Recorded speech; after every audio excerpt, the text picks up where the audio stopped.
Welcome back, everybody, to the Insightful Podcast. We gain insight in order to move forward in life.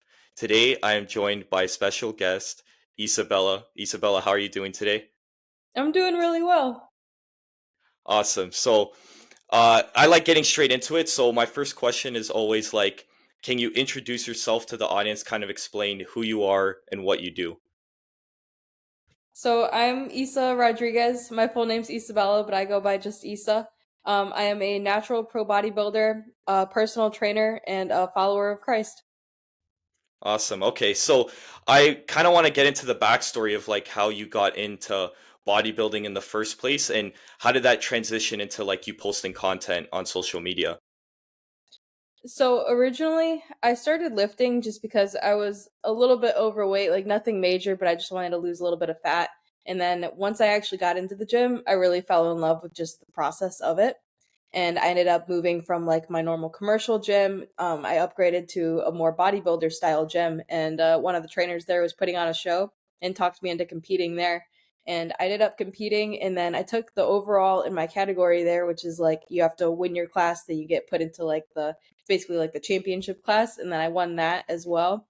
And so then that same season, I went to go compete in a different show because that first one went well, and it was a natural show put on by the OCB, and I won my pro card there. And so then that kind of snowballed into like being like, oh, I could actually like be good at competing. And so then I competed in my second year and ended up at the Yorton Cup, which is like the highest that you can go within the OCB organization. And so that's kind of where I'm standing at now. But originally, before I even had any like aspirations of bodybuilding or competing or anything, I just wanted to post to just show like progress more so for myself rather than for others, and just like keep myself accountable that way. And then it snowballed once I got into prep and gained like a following from it, and I've been able to kind of make it into a little bit of a bigger thing in my life now. Awesome. So it was kind of like something you just fell into. It wasn't like planned, like I'm going to train for a couple of years and then compete. It kind of just fell into it. So how long were you training and then the show happened? I had been training for about 2 years prior to the first show, and then after that, I took a year off just to grow in bulk, and then from there, I did another prep. So now it has been I'm sitting at right about 4 years now. Nice, awesome. So, and both the shows that you competed in, you won, and then you went to that like top level show, and what did you place there? There in my so they do it the same way where you have your normal class and you get put into the overall. So in my normal class, I took second, and then in the overall, they only place the top two, I believe. And so I don't know what I got there, but I know that I wasn't in the top two there. Oh, okay, makes sense. So, did you kind of have any expectations like during that first prep of like, doing really well or like, eventually like the content started to like start to roll and your account started to grow? Did you have any expectations with anything or you're kind of just like going with the flow? For competing itself, I had zero expectations. I had never even been to a bodybuilding show, so I had no idea what to expect or anything. But in terms of like the social media, I was doing it as like a hobby, so it was fun to see it grow, but I had no expectations to like turn it into anything real. Okay, fair enough. So, I guess what were you doing before I guess the social media? Because are you doing that full time now? Like have you been able to like transition into that full time or how does that look like? So I use social media is more so to gain traction for like different business ventures. I mentioned at the beginning, but I'm a personal trainer, so that's my main job and that's my main source of income and everything. And so I've been able to gain sponsorships from social media and just like meet more clients through social media. But I don't like it's not a huge source of income like it is for some people. And so it's not like I that for see. me. It's not like a full-time gig like that. Fair enough, for sure. So I guess like through like the experiences you've had so far, like with your bodybuilding journey, what has been like the best experience so far? Definitely. It was my first show that I did this last season, so I had to qualify to go to the Yorton, and then I went to the Yorton. So the show, my qualifying show, I was able to meet like maybe five different girls backstage, and it was just a really really neat experience. Like everyone was so kind to one another and like uplifting, and I don't know, that was just it was just a fun time meeting a lot of like-minded women. Yeah, for sure. So did you kind of have any preconceived notions of like what kind of people like bodybuilders were? Or did you kind of just have an open mind to like meet new people and kind of be thrown into that type of community? I had more of an open mind just to be thrown into that kind of community just because I had never like the shows I had gone to before, they weren't huge. And so this was like the first time that I was entering into like a more mainstream bodybuilding type shows, like where people are coming from like around the US to go there, not just like local people. And so it was my first time experiencing that. So I went in with just an open mind. From all the past experiences I've had, no one's ever been mean or vain or anything like that. And so I was just excited to meet some new people. But I met like the most awesome women there. Awesome, for sure. And I assume like as you like build these relationships, you'll see these people at different competitions, and then it kind of becomes a thing that like you look forward to because you see those same people, no? Usually only at the Yorton. So there's a ton of shows around the US that you can qualify for, and everyone can kind of go a different route if they want to qualify like the month prior or if they want to qualify within any other time frame. Like for me, because I competed at this last Yorton, I could compete at this year's Yorton without having to requalify. Like I'm qualified because I already competed there. And so for most of the shows, you don't really see the same crowd, but if everyone's going to the Yorton, and I'm speaking like mostly from only OCB competitors, then you will see everyone at the Yorton. So it's a cool show because everyone's there. Nice. So it's like something to look forward to see those like same faces again, for sure. Yeah. So, so walk me through, I guess, like, because I know my understanding of bodybuilding is that like it's very like mindset driven, and you have to have like a tough mindset because of the prep, because of the training, because of like like just the amount of work that goes into it. Did you like were you always a very like disciplined person, or was it something that developed over time because you like got thrown into bodybuilding? It developed because I got thrown into bodybuilding. I played sports and stuff growing up, but like I said previously, I was a little overweight, a little bit out of shape, and it mostly came down to like my eating habits and like my lack of working out, lack of moving my body and stuff like that. So I was pretty lazy growing up, to be honest. I didn't like have a lot going on, and I chose to like spend that time on my phone, like doom scrolling rather than doing anything with it. So then once I did start lifting and I got serious about it and I learned about like the nutrition side of stuff, I became very disciplined because I wanted to change very badly. And so because I stayed consistent like during that period, it was very easy for me to like move that over into like a more serious spot, I guess if that makes sense, like moving into like a bodybuilding prep because I was already like adhering to a diet and adhering to training hard and all of that. Makes sense. So was that discipline also like transferring to other areas of your life? Like did you see other areas of your life start to improve because you started to develop that like stronger discipline? Yeah, definitely for school for a while there. At the time of my first prep, I was a college student and stuff, so I had to stay on top of my grades and make sure that they weren't slipping because of what I was doing, like outside of school. And so it definitely paid off there because I think the biggest thing that I gained from being disciplined was just doing something, even if I don't want to in the moment, because I want something bigger. Like I have a bigger goal that I want more than I want in that current moment, I guess, if that makes sense. And so, like, in shorter words, just like the prolonged gratification. And I think that that paid off a lot for school, but also in my faith and stuff too. Like when I first started wanting to build a better relationship with God, I there is going to be like days where you're not really feeling it, I guess if that makes sense. And so like making sure that like I'm still doing everything on my half to like build that relationship and show up each day for myself and to show that like I'm there for the relationship definitely helped me to get to the point where I'm at now where like it's one of the biggest parts of my life. Like I was something that I didn't just let up on, which I'm thankful for now, but I think it definitely bled into that. Yeah, so like I agree with that because I think a lot of the times people just rely on being disciplined like as a feeling. Like some days you feel more disciplined or motivated than other days. So how important would you say to maybe like someone listening that you actually have to put in like daily practices to like be more disciplined? You know what I mean? Like is that something you actively do? Like this is what's going to allow me to be more disciplined if I just do this one action. 100%. Yeah. I know that a lot of people, even doing something a little silly like making yourself take like a cold shower in the morning or something like that can like help to build discipline by making yourself do something that you don't want to every single day. That makes it easier when you have to do other things you don't want to do. I would say that it's quite literally the most important thing in terms of like having the skill of just being a disciplined person to achieve any goal in your life, because motivation is going to be fleeting. And so, like, if I only relied on motivation, I would be doing different things every single day. I wouldn't be doing the same thing every day to like reach a certain goal. I get a question that I get a lot of the time is like, how do I stay motivated? And you're not going to, and like, if you take motivation out of the equation, you're going to get to that finish line and to that end goal a lot quicker than if you're relying on just solely wanting to do the actions to get there every day.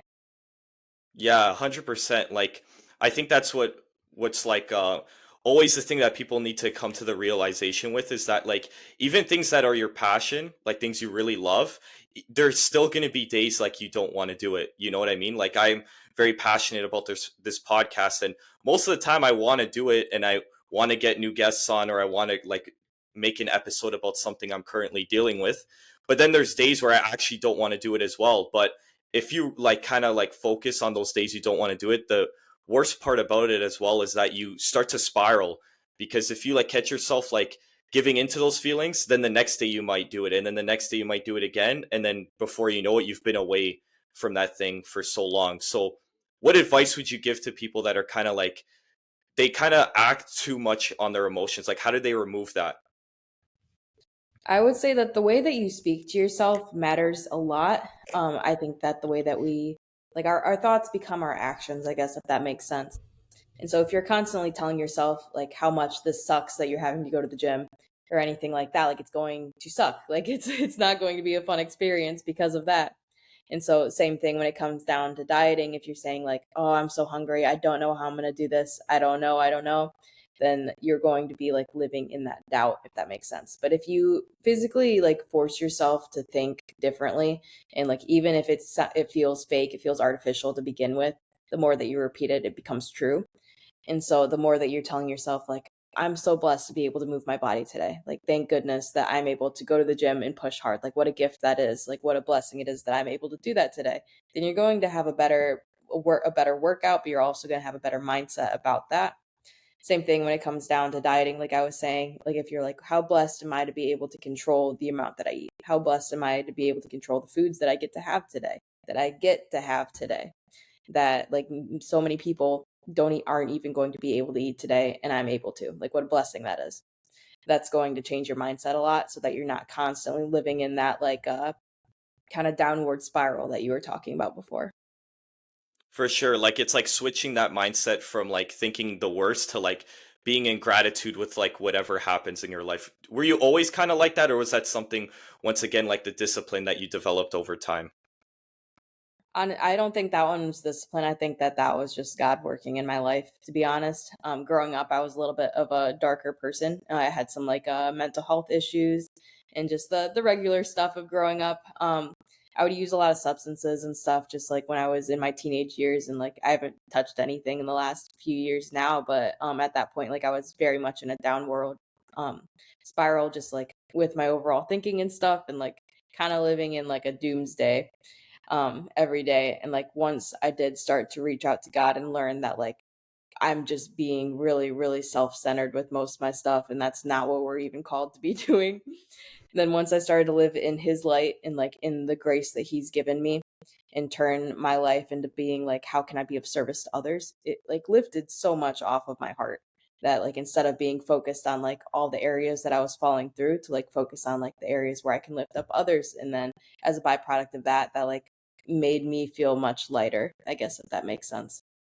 And so I wasn't 100%. always like in a positive way of thinking, but no, by knowing that like what the Lord has spoken about and what the Bible preaches, it's helped me a lot to like be able to live in a much lighter spot.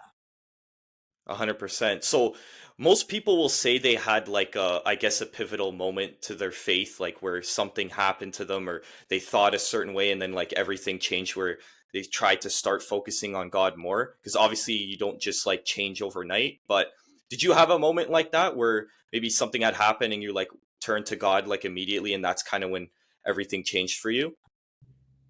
I wouldn't say that I have like a specific moment. I would say that it was more so like a handful of moments that would happen back to back was what really like it made me realize like the reality of God. So not just like that he cares about me, but like growing up I always had a lot of doubt. And when I started like really reading my Bible and Bible studying and praying and being consistent with that, with like a whole heart, like not just like doing the actions religiously, but like really trying to be like, if there's a God out there, I want to know you. I started seeing like just little things in my life show up that like I couldn't really explain, if that makes sense. Um, I'm trying to think of like one of them was when I was reading my Bible, and like I said earlier, like I go by Issa, not Isabella, and I had no idea that like Isaiah was like in the Bible it's ISA is like what they use for Isaiah in there. Um and I was reading some passage in the New Testament, and I looked over at like the little line, and it like happened to say like Issa, and like I like was blown away by that at the time. And then like a bunch more just like little signs like that, I guess you could call it. There was one where I was reading, I'm not even sure what the passage was, but it was something to do with like they were talking about I don't I'm trying to explain what it was. It was talking about something very specific, though. I think it had something to do with a frog. I think it was in the Book of Revelations. But then I went outside, and there was like a bunch of frogs like around in like an area where I've never seen them before, where I live and stuff, and like just little things like that. But there is a bunch more of little things like that where I just felt like I felt it like in my whole being, like it wasn't like a normal experience, I guess, if that makes sense. It made me realize like the reality of God is as silly as some of them might sound, like seeing a bunch of frogs and stuff, like at the time, like my whole like being like felt it. And so I it was a different feeling than what I've gotten before. Yeah, no, for sure. And I think like everyone kind of deals with those similar things. I think sometimes people will want like a huge sign. And I know in the Bible it speaks about not asking for a sign, but like us as Right. people will still do that. But it's just like little moments. Like I had a bunch of those moments too in my life where like it just didn't make sense and like something would happen and I'd be like, that's weird. Like I can't explain that. Exactly like what you said. It's not something crazy or whatever, but it's like the whole like frog situation. It just something that's like a little odd and wouldn't make sense, but it happened, right? And I Right. like how you spoke about something before, how you kind of had that change from just doing the action to like doing it with your whole heart. This is something I struggle with sometimes because I'll like tell myself, okay, I want to spend 15 minutes today reading my Bible. But then when I do it, I feel like I'm just doing it as like a task to like check off my list instead of like being there. Like, what advice would you give me? I would say instead of having like a specific time where you say that you are going to like have to spend with it, um even I guess even if you do that, like I relate to you a little bit. In the mornings I like to like set aside a time where I'm like I want to do this immediately at the beginning of my day, so that I start my day out on the right foot, and that I'm starting my day out like in the Lord's light, so I can live my day like that. Something that's helped me is that prior to doing it, ask the Holy Spirit to guide you during it. Is something that's really changed it for me. Helps me to get into like a good mindset for like having an open heart, not being focused on like the things in the flesh of like I got to get to my next thing after this, but Yes, being yeah. what do you want to show me during this time that I'm able to give right now? And then that's something that has helped me a lot. If you're able to, I hesitate to say like don't do it, like don't plan a time, just because a lot of times people will be like, okay, I don't feel like it right now, so I'm gonna do it later, and then it never ends up happening. And Yeah. so I would say like just try your best to get into the best heart posture that you can prior to starting. And something that's helped me has been just praying on the Holy Spirit and asking him to guide me while I start to read something, because it's in all of us. And so if you ask it to be at the forefront, so like in spite of me, let this happen, and like teach me how to pray or teach me how to Bible study. What do you want to show me? Then it's helped me a lot. And so hopefully it can help you too. Yeah, thank you. I think that makes a lot of sense because even like if you kind of do it in the middle of the day where maybe you're doing like some task that was super important like prior, then your mind is kind of still there. But like you're saying, if you're doing it in the morning and that's the first thing you go to do, it's like your mind's kind of empty and it's able to like, retain what you're reading and maybe take something away from it because your mind wasn't racing at a million miles per second before that. So I think that's good advice for sure. And are 100%. you were you speaking of this being for like only Bible study? I'm more speaking about it actually for like every situation because like I'm someone that tries to attend church, and that's like another thing where like sometimes like the day, like I would go to church like on an evening on a weekday, right? So like obviously I do a bunch of stuff during the day and then I go around 7 p.m. and my mind is kind of still in other places, and then when I go there I feel like I'm not really there. You know what I mean? Like just the lack of presence or in like mindfulness sometimes, and then I feel like not almost like wasted, but I like look at myself and I'm like, oh, I feel like I wasn't there. You know what I mean? Yeah. Yeah, that makes sense to me. Um, One thing that I would just advise you on is just like to find a really good church that speaks to you, because we as the people of Christ, like we are the church. And so like wherever we gather, like that's what the church is. It's not like a building. And Yes. so find people that you blend with well that like speak to your heart too. And so that's something that changed the game for me. Like I'm originally from Michigan and I live in Texas now, and I have like the most amazing church community that I go to. And I like it's the first time that I've like very much clicked with the church where I'm like I really like coming here and I feel like I'm learning and taking something away. I'm not just leaving being like, well, that was nice. Like I'm like leaving like, wow, like I can think about that for the rest of like the week. Like that changed my thinking. And so I think that even if you have to like look at a different church or try to find something that like fits you better, could be really helpful too. Because like as much as you are like busy minded going into it, if you find the right church, it can be a different experience. Yeah, and I think it's like you're saying, you say that you have a community with the people there, and I think that's something I lack at the church I go to, is kind of like more of a thing that I show up, I'm there, and then once the mass is over, I'll like just leave, and I kind of like I go with like a couple friends and my brother, but it's not so much as like something that like we'll discuss what the deacon, or because I go to a Catholic church, like what the deacon was saying or the priest was saying. It's more just kind of like, okay, now it's done, okay, let's go home, or whatever, right? So I think that's important too, is having that community. It's almost like something I've been thinking about recently, and I want to see what you think about it. It's like recently I have like a business mentor that's been helping me, like someone who's been successful in business, and he's kind of showing me the path. And like the way I've been able to learn at like such a quicker rate and like be able to like ask questions like when I have them is like so much like easier than just being alone and not having that guidance. Do you think it's important to kind of have like like a spiritual like mentor, or someone that can help guide you when you have questions? They speak about that in the Bible. They refer to it as elders. I think that it can be very helpful, but obviously you have to find the right people.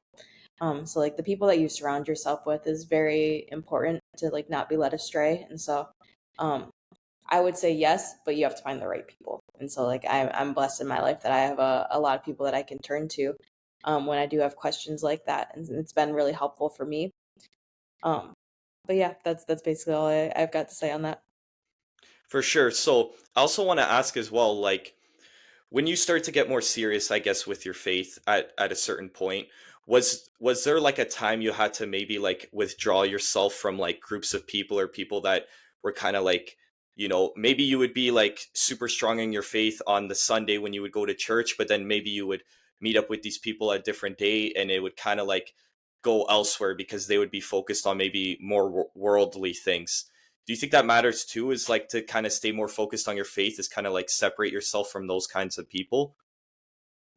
I would say that what changed for me, um, when I really got close to the Lord was when I moved to Texas. So I was, besides my boyfriend Nate, I was alone, and so I didn't have those like groups of the people that I was around was mostly at work.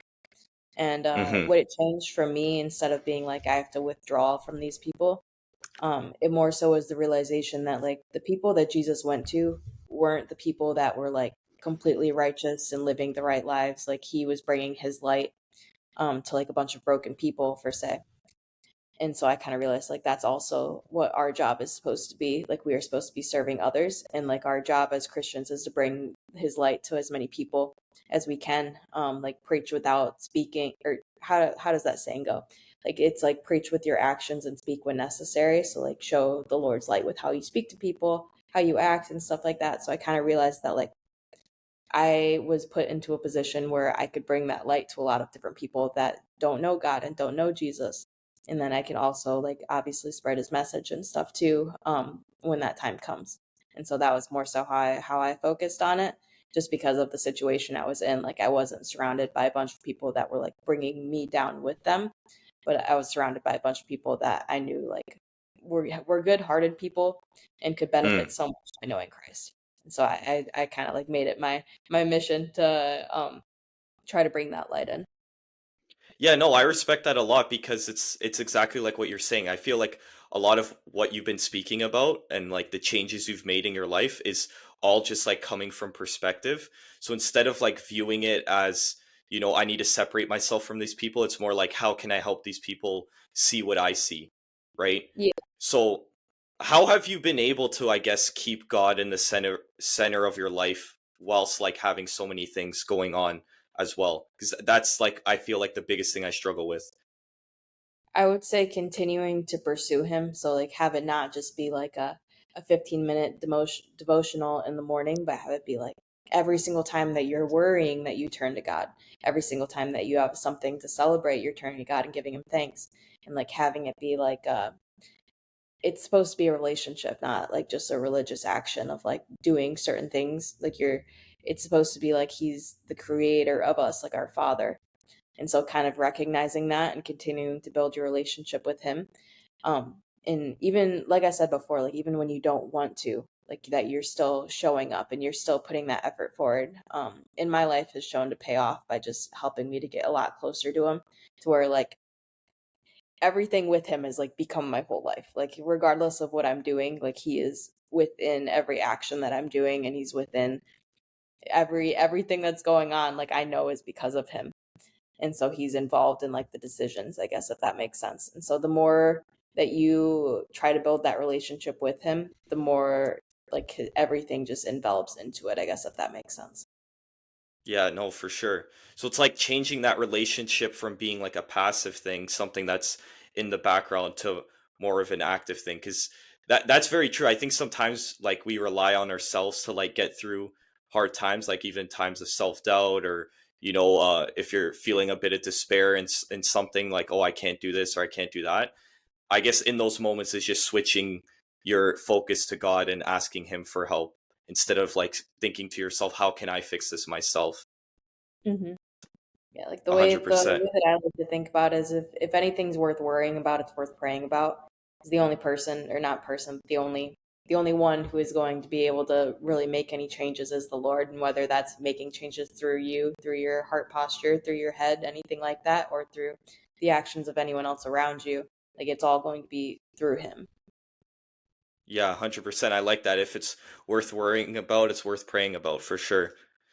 So when it comes to like everything you have going on with like the bodybuilding, the coaching, the personal training, do you feel like you're like living out your purpose and you've kind of discovered that for yourself? I think I would say yes in terms of like I feel like my purpose is to be helping other people. I don't think that necessarily it's within like oh, I'm helping people lose fat, so then that's my purpose. I think that Yes. through meeting a bunch of people and like spreading love and spreading any kind of positivity while helping other people with things that may have struggled with for a very long time. I think that that's kind of how my purpose is being relayed. Same thing with social media and stuff. Like, even if it's just within like the DMs, or like going to any of like the dark sport meets and meeting like people who know me from social media and getting to like talk to them in real life and spread some kind of positive message. I think that that's what my purpose is, rather than like what I'm actually doing with my actions, if that makes sense. It's more so like the intention and the impact behind that. So like spreading, helping and spreading just love. For sure. Do you think the younger Issa would be thinking that you would be doing something like you're doing today, like inspiring people, helping people, like live a better life? I think that the younger me probably thought I was going to be a horse trainer. Actually, I rode horses for like a very long time growing up. And so, in a way, yes, but definitely in like a whole different field. Yeah, no, that's pretty awesome. Yeah. So Thank you. it's crazy to think that like some stuff just like ends up happening and like you didn't even like think about doing it, right? And that's like I guess the beauty of life in a sense because like that question I ask like a lot of the guests, like, oh, what would your younger self think? And like most of the time they always say like, oh, I never thought I'd be doing this. You know, it's kind of crazy how stuff kind of just like spirals into something new.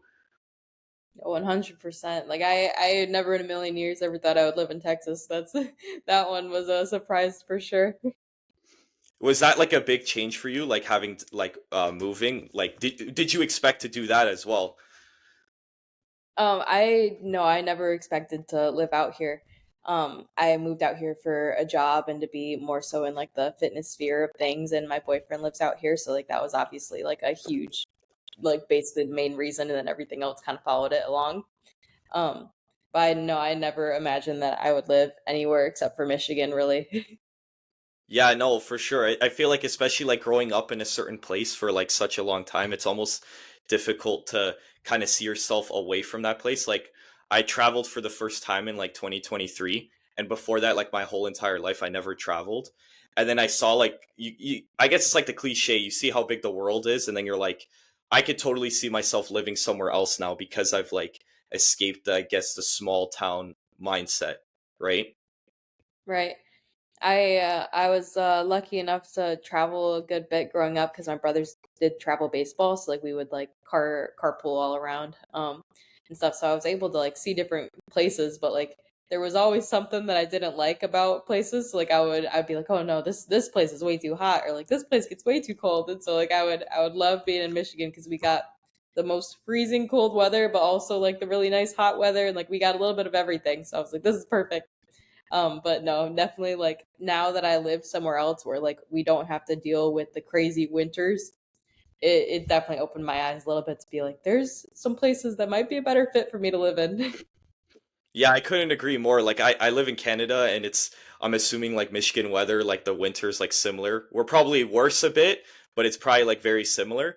And yeah, that's the one thing that's been getting to me. Like it's April and it's still like freezing outside. And in my mind, I'm like, yeah, like one day I don't want to be living here.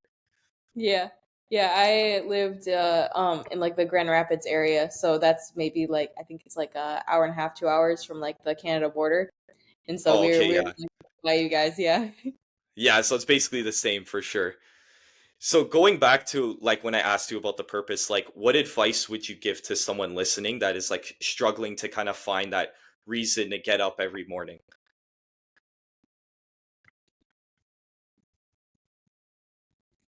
I'm not fully sure on like a direct thing to say for that. I would say if you're not sure why to get up in the morning and that kind of stuff, if you haven't reached out to God, to reach out and to like when reading the Bible, it's different than just like you're not just reading stories, I guess if that makes sense. Like it is a living word that is telling us how to be living our lives and what to look for and revealing stuff to us, and he will reveal himself in different ways to each and every one of us. And so I think that like by taking those actions, it can help to like create some hope in you to like go out and know what to do with your day. Like if it's like even if I feel like crap, I can make someone else's day like pretty great. Like that can be something that can for lack of better words motivate you to like get up for that day or to do anything for that day.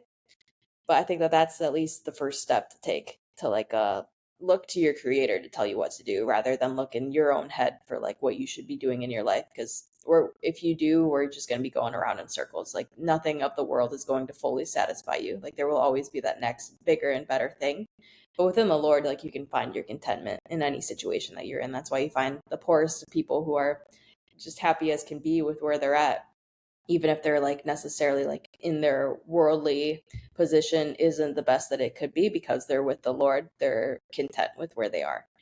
Same thing with why you can find like so many rich people that are so far from God and so unhappy in their lives. Like it goes both ways. And so regardless of where you're at, if you're with the Lord, you can find your contentment.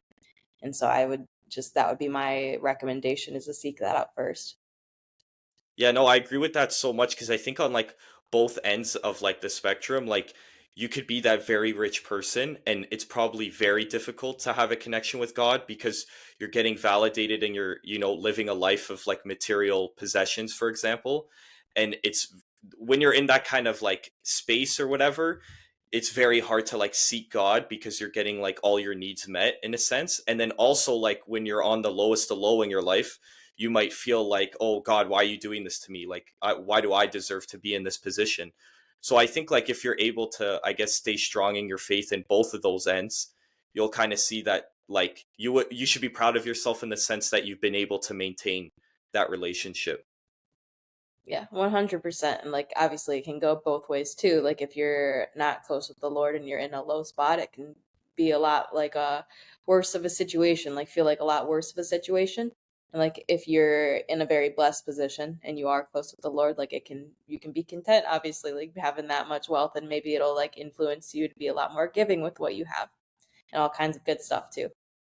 Exactly, for sure. So I have two questions left, Issa.